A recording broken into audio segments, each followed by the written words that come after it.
Hello दोस्तों, कैसे हैं आप सब। अगर आप इस चैनल पर नए हैं तो कृपया चैनल को सब्सक्राइब करना ना भूलें और हमारे वीडियो पर लाइक, कमेंट और शेयर करना ना भूलें। और यदि आपने बेल आइकन प्रेस नहीं किया तो बेल आइकन जरूर प्रेस करें। तो चलिए दोस्तों, आज का हमारा टॉपिक है और एस्ट्रल ट्रैवलिंग और टाइम ट्रैवलिंग। दोस्तों, शुरुआती तौर पर हम कहते हैं कि मानव होने का मतलब है कि आप सचेत रूप ऐसा ही वह कर सकते हैं जो आप और आपके संपर्क में आने वाले सभी लोगों के लिए हो सकता है। यहाँ हम परमहंस योगानंद द्वारा प्रस्तुत तथ्य पर विचार कर रहे हैं, astral projection and time travelling के बारे में। वे कहते हैं, सूक्ष्म दुनिया ऐसा ही हम जन्म के समय आते हैं और वहां हम मृत्यु पर लौटेंगे। किसी ने मुझसे पूछा कि हमें अब सूक्ष्म दुनिया ऐसा ही जुड़ने की कोशिश क्यों करनी चाहिए। इसके लिए मैं उत्तर देता हूँ, क्योंकि यही वह जगह है जहाँ आपको अपने वास्तविक स्वरूप की स्वतंत्रता का एहसास होगा। आप एक आत्मा के रूप में शुरू करने के लिए एक सूक्ष्म रूप में वहाँ और क्योंकि तुम अभी वहाँ नहीं हो और उस स्मृति को खो चुके हो, इसलिए तुम्हारा सारा दुख बना रहता है। उस दूसरी दुनिया में प्रवेश करके हम सभी दुखों और बीमारियों के कारणों और उपचार को सीखते हैं। हमें अपने अस्तित्व का रहस्य पता चलता है, मृत्यु के बाद क्या होता है और हम जन्म ऐसा ही पहले कहाँ और अपने दैवीय संबंध को खोए बिना भौतिक दुनिया में कैसे रहें। परमहंस योगानंद। दोस्तों, हम यहाँ टाइम ट्रैवलिंग की बात करते हैं।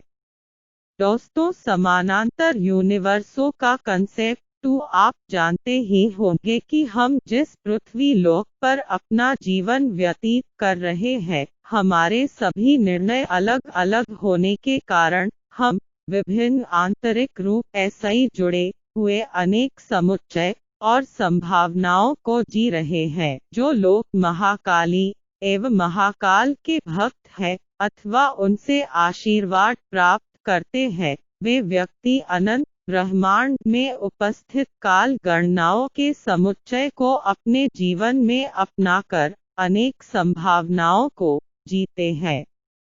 जैसे कोई व्यक्ति किसी रियलिटी में एक क्रिकेटर है तो वह दूसरी रियलिटी में सिंगर अथवा राजनीतिक इंसान हो सकता है एवं अन्य रियलिटीज में वह कोई पेशेवर व्यक्ति हो सकता है। जो लोग फिलोसॉफिकल एक्सपर्टीज के कारण स्वयं को निखार रहे हैं, वे लोग इन संभावनाओं का भरपूर इस्तेमाल करते हैं।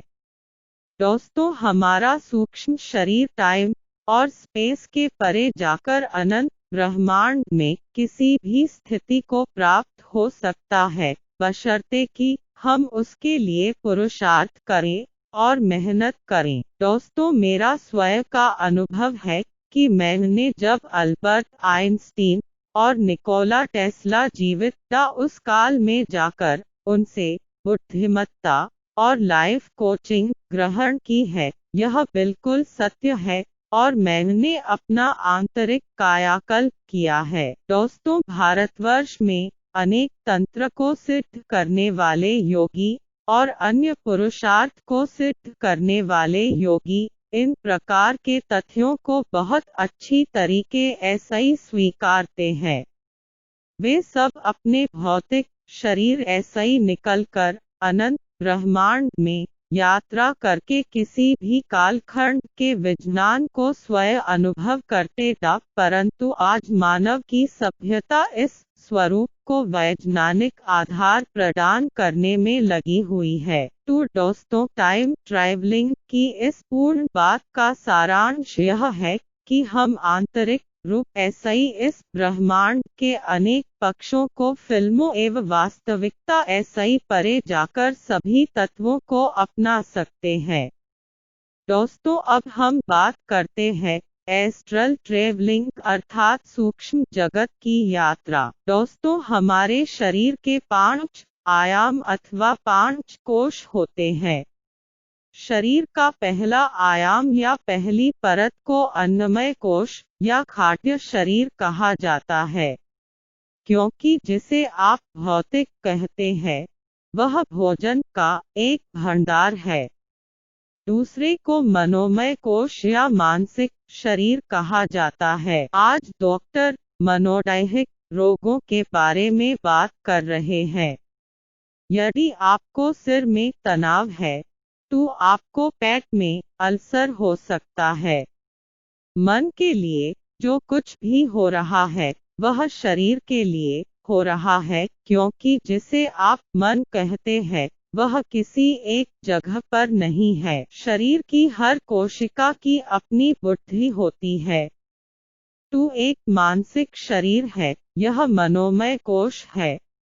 लोग बिस्तर पर लेट गए और बस कल्पना करते हैं कि वे यहाँ और वहाँ उड़ रहे हैं। यह वास्तविक बात नहीं है।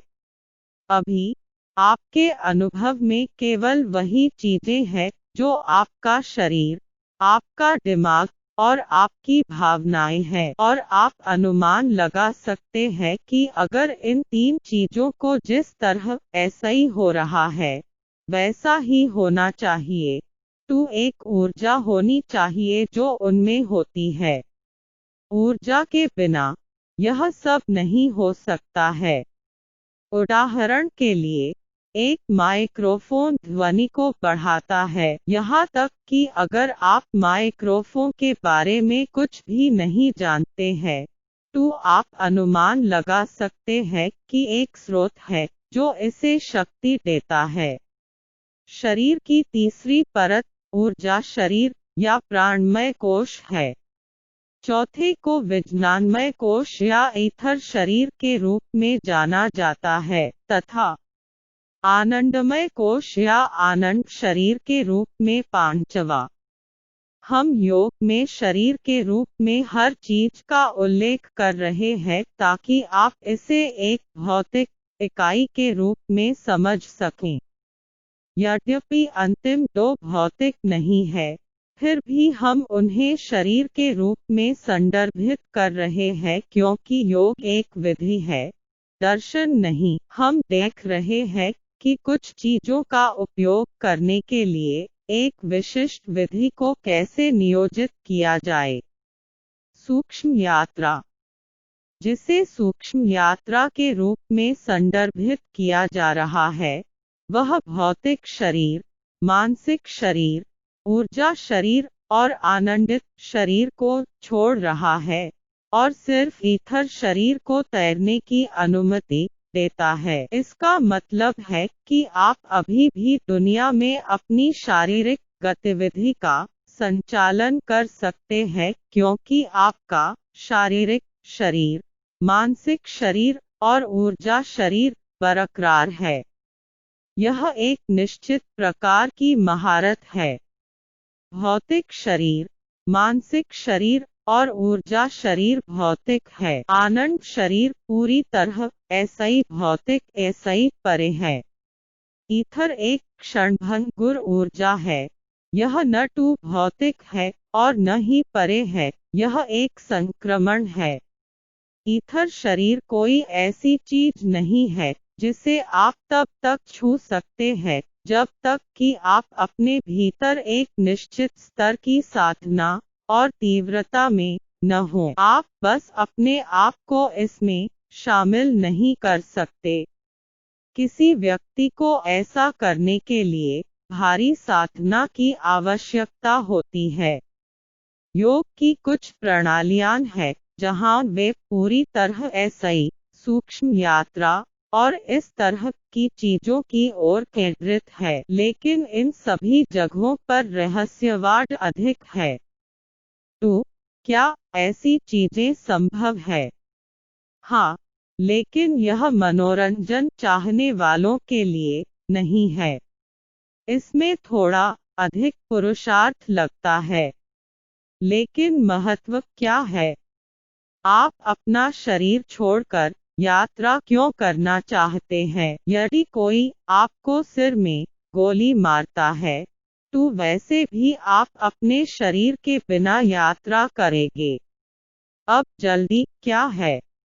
जब तक कोई विशिष्ट उद्देश्य नहीं है, यह केवल मनोरंजन के लिए तलाशने के लायक नहीं है, क्योंकि यह उन चीजों पर महारत हासिल करने के लिए एक बहुत बड़ा प्रयास करता है, और अंत में आप क्या हासिल करते हैं यह कोई आध्यात्मिक परिणाम नहीं है। ऐसे स्कूल हैं जो भारत में बुनियादी तौर पर इस ओर केंद्रित रहे हैं। इसे परकाया प्रवेश कहते हैं। योग की कुछ प्रणालियां हैं जहां वे पूरी तरह ऐसी सूक्ष्म यात्रा और इस तरह की चीजों की ओर केंद्रित है। लेकिन इन सभी जगहों पर रहस्यवाद अधिक है। इन दिनों यह सिर्फ मतभ्रम है। तो दोस्तों, वीडियो को अंत तक देखने के लिए धन्यवाद। अगर आपने सब्सक्राइब नहीं किया है तो प्लीज चैनल को सब्सक्राइब कीजिए और बेल आइकन को प्रेस कीजिए। वीडियो को लाइक, कमेंट और शेयर करना ना भूलें। धन्यवाद। आपका आने वाला समय शुभ रहे।